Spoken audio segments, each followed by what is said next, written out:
It's a pleasure to be here with you to share this morning a novel perspective on a disorder that I spent my career a bit on, PTSD. It's a long title.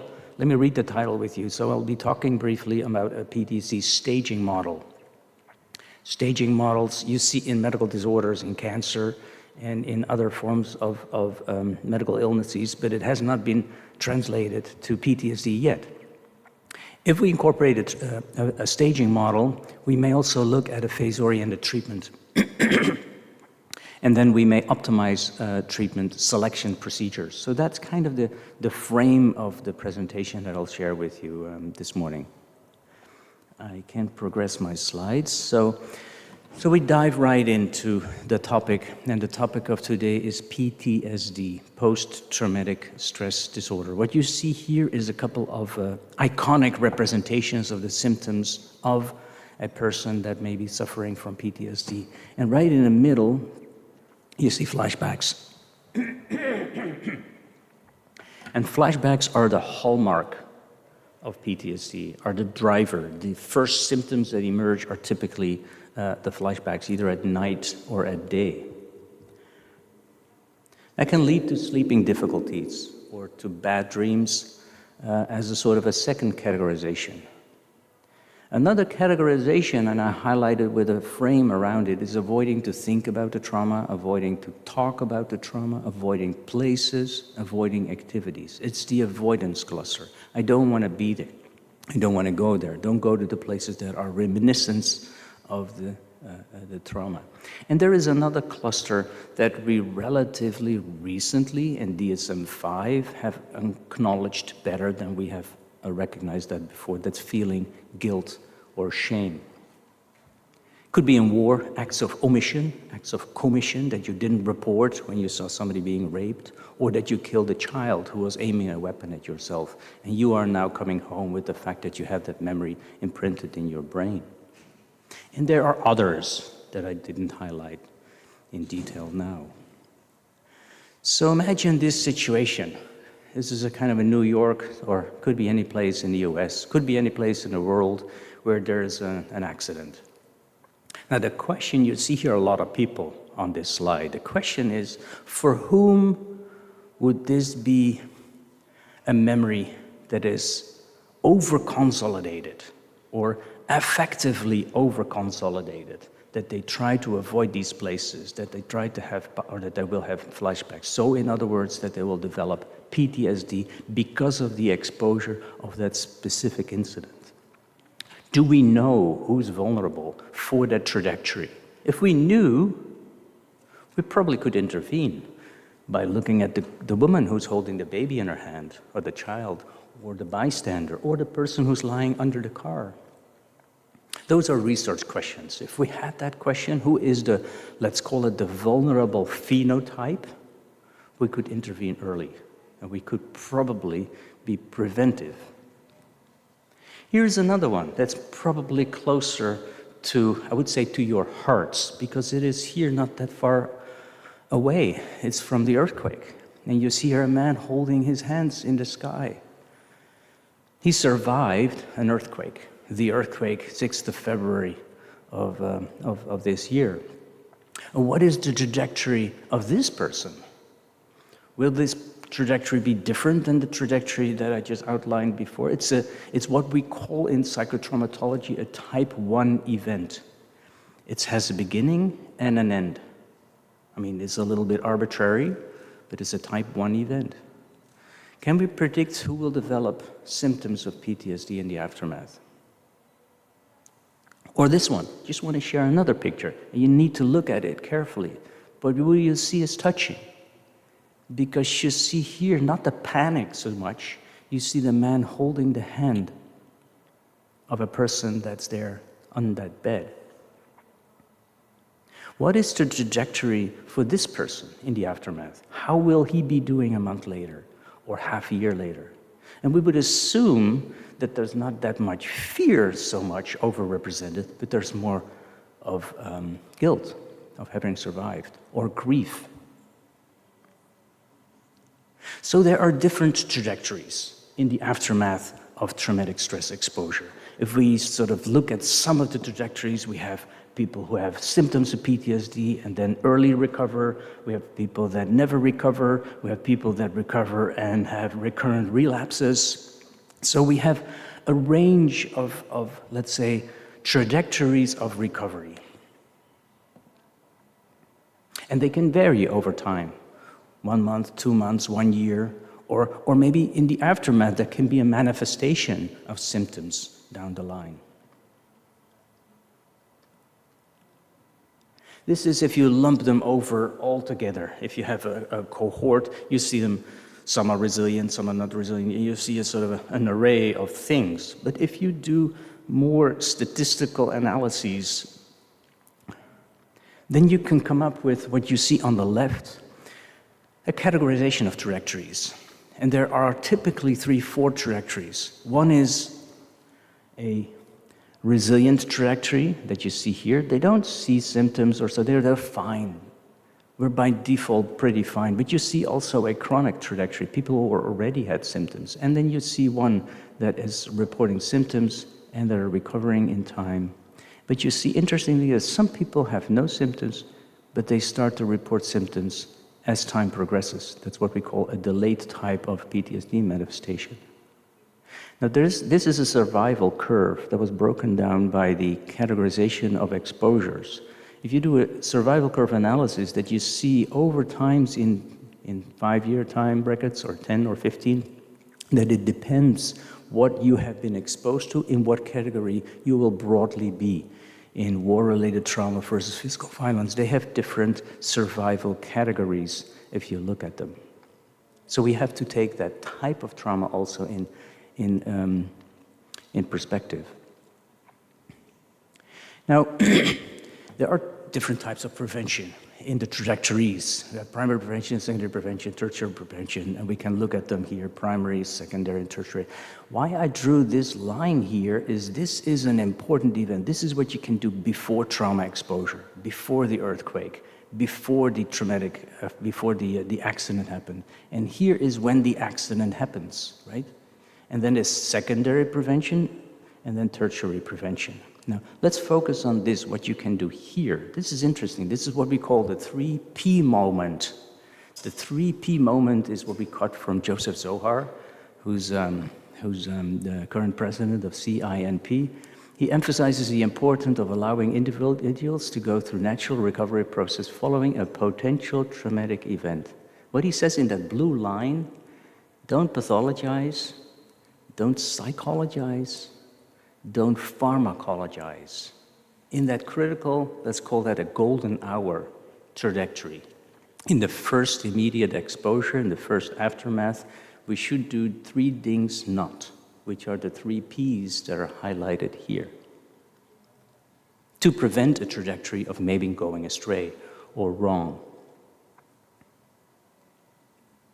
Now, we know risk factors for PTSD, so in order to mitigate any trajectory, we can look at what's going on before the exposure, during the exposure, and after the exposure. Just what I want to highlight to you here, after the exposure, after that blue line, typically what we see here, continued media exposure, could be a high risk factor for a trajectory development that goes wrong.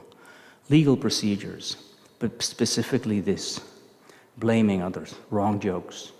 People can be very vulnerable in that blue line period, where wrong jokes could be really perceived as something bad. You are faulty because you're wearing your skirt too short, right? You shouldn't have done that. Wrong jokes. But on the other hand, perceived support is a very strong protective factor for any trajectory development afterwards. Now, this is a slide that I got from Bob Post, who was working at the Mental Health Institute in Washington, and he made this beautiful slide over time. We have here the time axis, we have here the traumatic event, probably precipitating or priming event, and this is the paratraumatic response, the 3P model time. But then over time, you see a sort of a symptom manifestation here. Let's call that positive symptoms, if you wish, and negative symptoms, if you wish. And then we have the Q precipitating factors. It's a beautiful overview of how PTSD can develop over time. Now, this is one study that we did with the Japanese, where we looked at 50,000 responders after the earthquake in Fukushima, 2011. 50,000 that we've been following over 8 years. And you see that the gross majority of that group was resilient.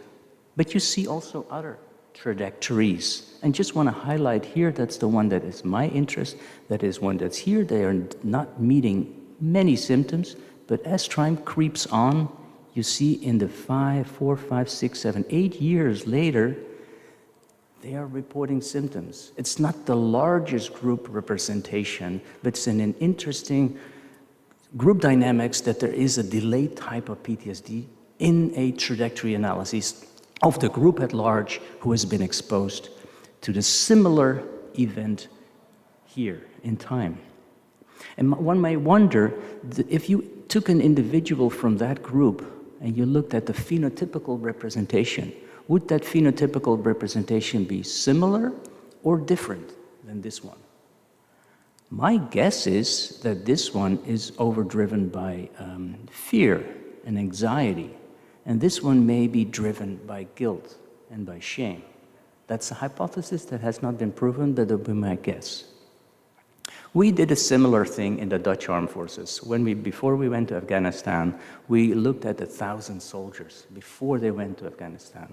They fought a war with the Taliban, and we looked at how they were doing.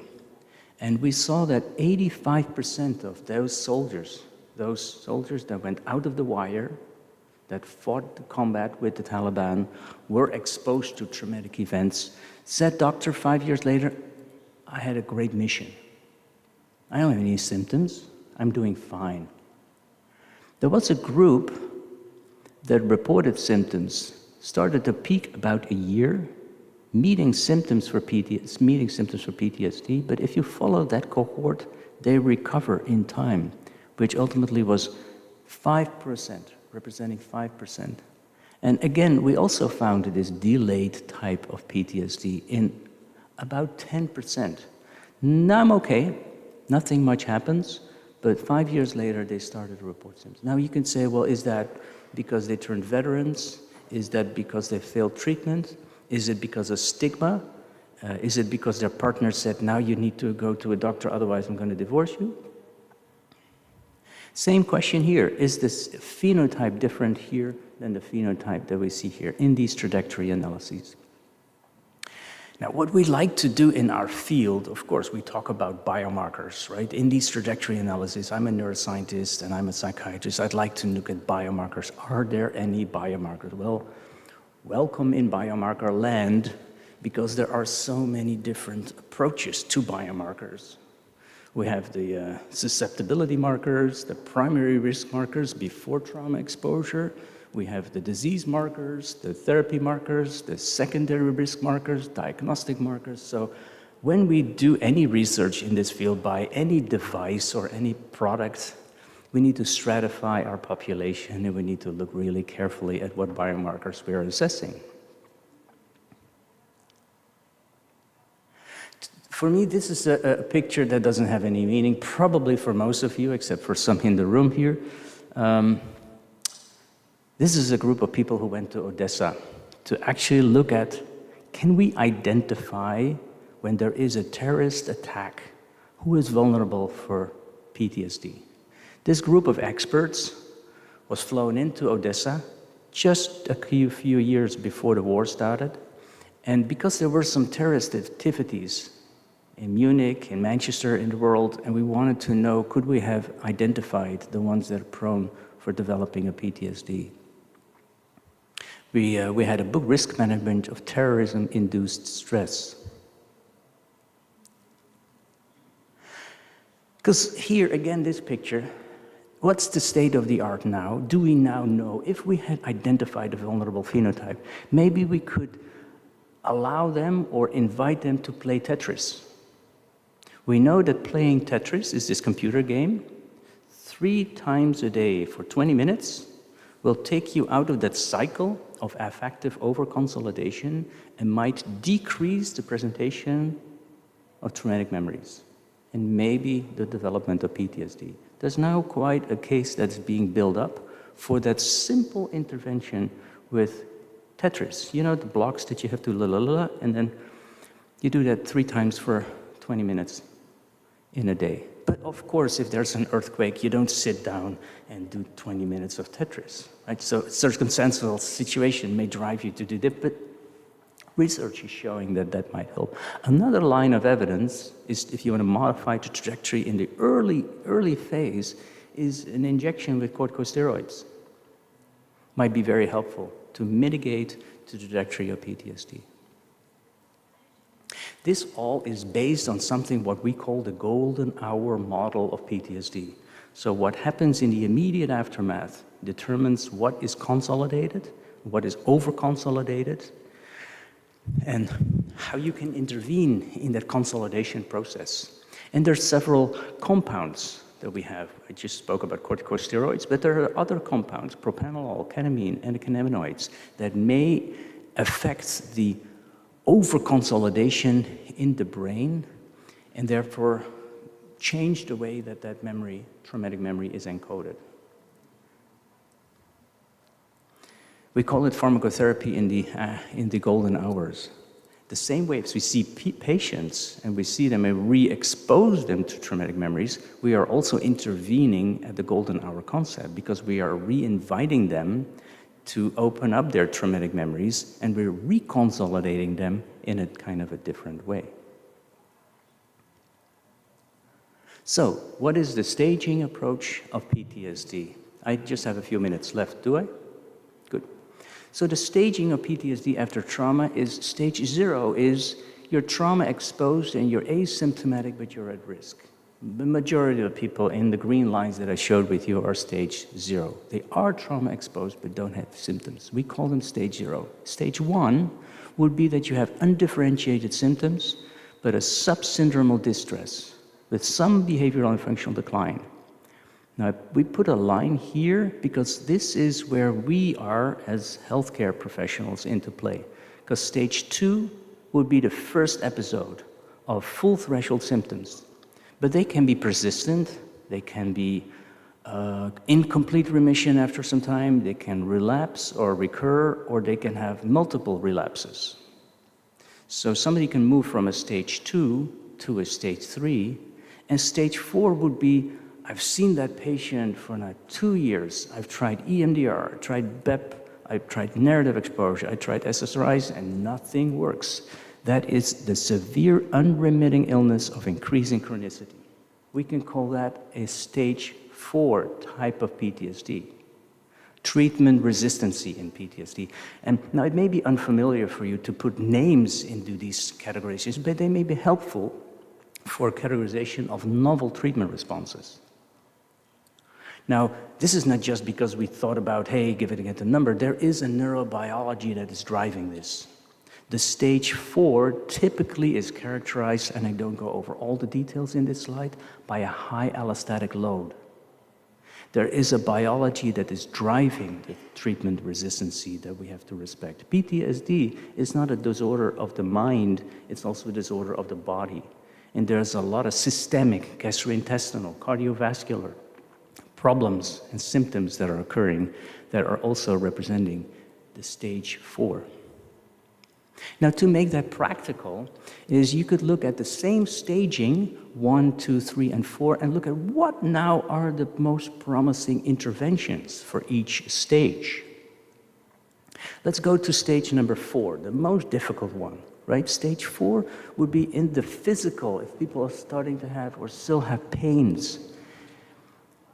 You might look into effective medical management of the comorbidities. Maybe social and vocational assistance. Maybe you need to focus on moral injury in the case of a moral injurious subtype of PTSD, if that has not been recognized. Or you may start to prevent the comorbidity and look at service dogs, equine therapy, or just symptom stabilization. And there's nothing bad about it, but it's a different healing trajectory. And there are different trajectories in the 3A, 3B, and 3C.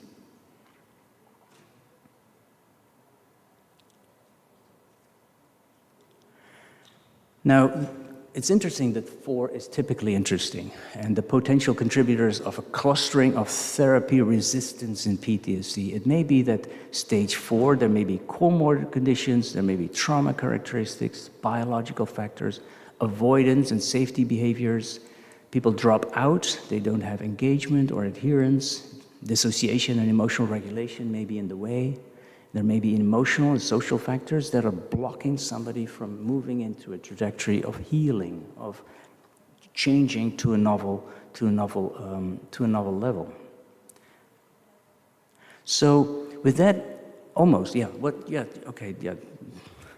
With that in mind, what we'd like to do, I shifted because I interjected this slide now. What is this having to do with trajectories? Well, step out for a minute. We've all been in COVID, right, for a long time. And this shows you what we have done in trajectory analysis of healthcare workers in our hospital in Leiden University Medical Center that were receiving an app, and they were following their health and their mental health every month over time.